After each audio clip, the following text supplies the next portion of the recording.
Jean-François Husson, on le disait, vous êtes rapporteur général du budget ici au Sénat. Est-ce qu'il y a des mesures concrètes sur lesquelles vous invitez le gouvernement à revoir sa copie parce qu'elle ne passera pas ici au Sénat, notamment le volet sur les collectivités locales, les 5 milliards d'euros d'efforts?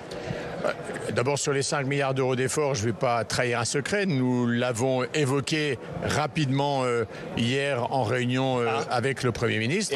Et alors, le Premier ministre a dit qu'il était ouvert à des propositions alternatives construites en restant dans l'épure générale d'un effort, global, et nous le pensons, des collectivités, et effectivement dans l'effort global de 60 milliards. Donc ça pourrait être moins que 5.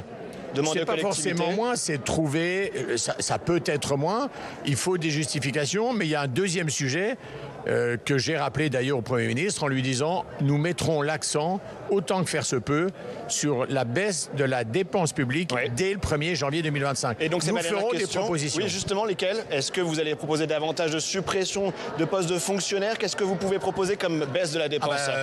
Je vais juste prendre un exemple. Dans la mesure, par exemple, des baisses sur les primes versées aux apprentis, l'an passé, nous avions fait des propositions plus ambitieuses, mais des propositions, on est en train de les travailler. On est en train de les travailler en coordination avec les 5 entités qui forment le socle commun de soutien au gouvernement.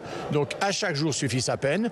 Et on ne veut pas, je dirais, donner les éléments trop tôt parce qu'on a besoin aussi d'accorder les propositions avec les objectifs du gouvernement. Parce qu'aujourd'hui, il y a un mur qui est celui de la dette. Nous avons un devoir, c'est d'alléger le fardeau et également de donner des belles perspectives pour les Français, pour nos concitoyens. Est-ce qu'il y a d'autres lignes rouges à part les collectivités locales? On a compris que vous alliez proposer des baisses de dépenses, mais est-ce que vous allez faire d'autres lignes rouges avec l'exécutif sur lequel le Sénat veut marquer le texte? On évite les lignes rouges, même s'agissant des collectivités locales.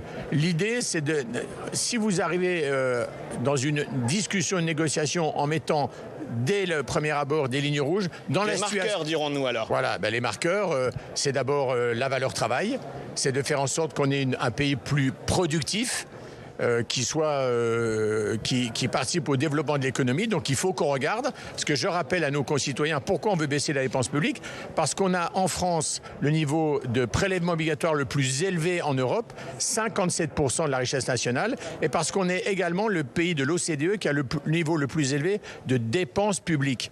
Donc nous avons dans les objectifs, nous avons toujours ces marqueurs en tête. Mais je regarde la situation et la situation, elle est inédite. On est en état d'urgence budgétaire. Donc, on a besoin de soigner le malade France.